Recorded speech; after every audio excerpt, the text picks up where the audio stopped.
안녕하세요. 바이블 메시지랩입니다. 오늘 함께 나눌 말씀은 에스겔 18장 29절에서 32절을 본문으로 돌이켜 살지니라 라는 제목의 말씀입니다. 성도 여러분, 오늘 우리는 숨가쁘게 돌아가는 세상 속에서 각자의 삶을 살아가고 있습니다. 아침에 눈을 떠서 밤에 잠들기까지 우리는 무엇인가를 끊임없이 추구하며 바쁘게 움직입니다. 어떤 분은 가족의 행복을 위해, 어떤 분은 직장에서의 성공을 위해, 또 어떤 분은 물질적인 풍요를 위해 열심히 노력하실 것입니다. 우리 모두는 더 나은 삶, 의미 있는 삶을 갈망하며 살아갑니다. 그런데 문득 이런 질문을 던져볼 때가 있지 않습니까? 나는 지금 제대로 살고 있는 걸까? 내가 지금 가고 있는 이 길이 정말 나를 참된 생명으로 이끌고 있는 걸까? 때로는 우리가 간절히 원하며 달려가는 그 길이 오히려 우리를 공허하게 만들거나 잘못된 방향으로 이끌고 있음을 깨닫고 당황할 때도 있습니다. 마치 사막에서 신기루를 쫓는 것처럼 눈앞의 목표만 보고 달려갔지만 결국 갈증과 실망만 남는 경험을 하기도 합니다. 오늘 우리가 함께 나눌 에스겔 말씀은 바로 이 참된 생명에 대한 깊은 질문을 던지며 우리가 어디서 길을 잃었고 어떻게 다시 생명의 길로 돌아설 수 있는지에 대한 하나님의 진지한 초대를 담고 있습니다. 하나님께서 우리에게 보여주시는 사는 길은 과연 무엇일까요? 오늘 말씀을 통해 우리가 추구해야 할 진정한 삶의 방향을 발견하고 하나님께서 주시는 풍성한 생명을 향해 함께 나아가는 은혜의 시간이 되기를 소망합니다. 오늘 말씀의 배경이 되는 이스라엘 백성들은 극심한 고난과 혼란 속에서 길을 잃은 상태였습니다.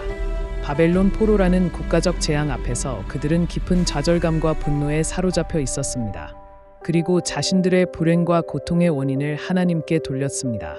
주의 길이 공평하지 않다. 그들의 요침은 마치 하나님, 우리만 이렇게 힘들어야 합니까?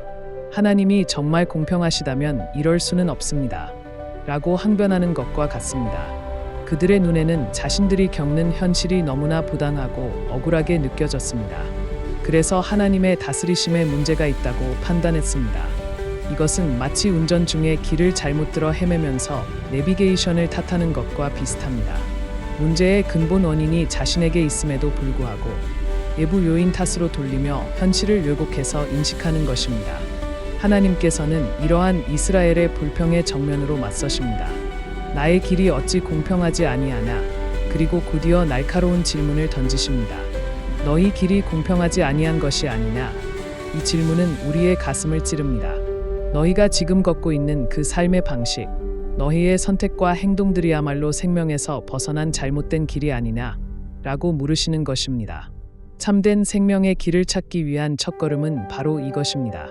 외부를 향한 불평과 원망의 시선을 거두고 정직하게 자기 자신을 돌아보는 것입니다. 내가 지금 걷고 있는 길이 과연 하나님 보시기에 올바른 길인지 점검하는 것에서부터 변화는 시작됩니다. 우리가 현실을 왜곡하고 하나님을 탓하는 한 우리는 결코 참된 생명의 길을 발견할 수 없습니다. 자신들의 길이 잘못되었음을 깨달았다면 그 다음 단계는 무엇일까요? 하나님께서는 생명으로 가는 길의 구체적인 이정표들을 제시하십니다. 첫째, 개인적인 책임입니다. 내가 너희 각 사람이 행한 대로 심판할지라. 하나님은 더 이상 조상의 죄를 묻지 않으시고 철저히 개인의 행위에 따라 판단하십니다. 이는 우리 각자가 자신의 삶과 선택에 대해 하나님 앞에서 책임져야 함을 의미합니다. 남 탓, 환경 탓 뒤에 숨을 수 없습니다. 둘째, 돌이킴과 회개입니다. 잘못된 길을 가고 있다는 것을 알았다면 즉시 방향을 바꾸어야 합니다. 너희는 돌이켜 회개하고 모든 죄에서 떠날지어다. 돌이키다는 것은 가던 길에서 완전히 유턴하는 것을 의미합니다. 죄악의 길에서 벗어나 생명의 길로 방향을 전환하는 결단이 필요합니다. 셋째, 죄와의 단절과 내적 쇄신입니다. 방향 전환은 구체적인 행동으로 이어져야 합니다.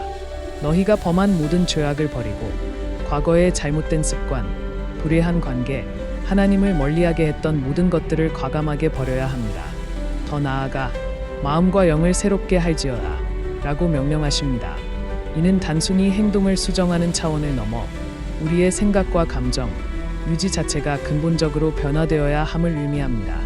이 모든 요구 앞에서 하나님은 안타까운 마음으로 물으십니다. 이스라엘 족속아, 너희가 어찌하여 죽고자 하느냐? 생명의 길이 여기 있는데 굳이 죽음의 길을 고집하느냐고 애타게 호소하시는 것입니다. 하나님께서 이토록 간절하게 해결을 촉구하시는 걸까요? 그 이유가 마지막 32절에 명확하게 드러납니다.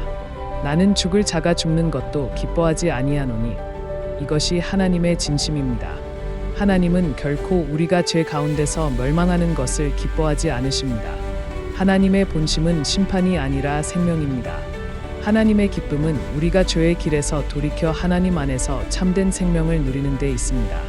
그래서 하나님은 다시 한번 강력하게 명령하십니다. 너희는 돌이키고 살지니라. 이것이 오늘 우리를 향한 하나님의 뜨거운 초대입니다. 돌이키라는 명령과 살라는 약속이 하나로 연결되어 있습니다. 우리가 하나님께로 돌이키는 그 순간 우리는 죽음의 길에서 생명의 길로 옮겨지는 놀라운 경험을 하게 됩니다. 죄를 버리고 새 마음과 새 영을 구하며 하나님께로 돌아올 때 하나님은 우리에게 영원하고 풍성한 생명, 참된 만족과 기쁨이 있는 삶을 허락하십니다.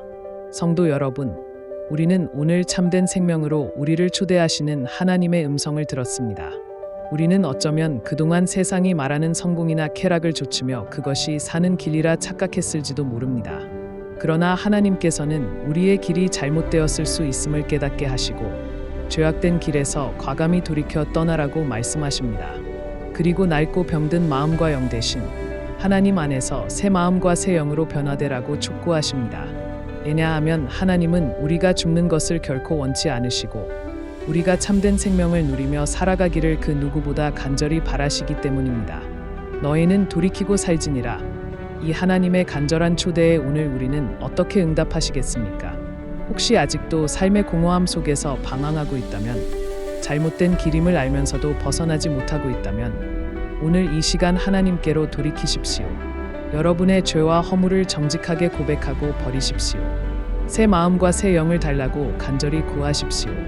하나님은 기꺼이 여러분을 용서하시고 새로운 생명의 길로 인도해 주실 것입니다.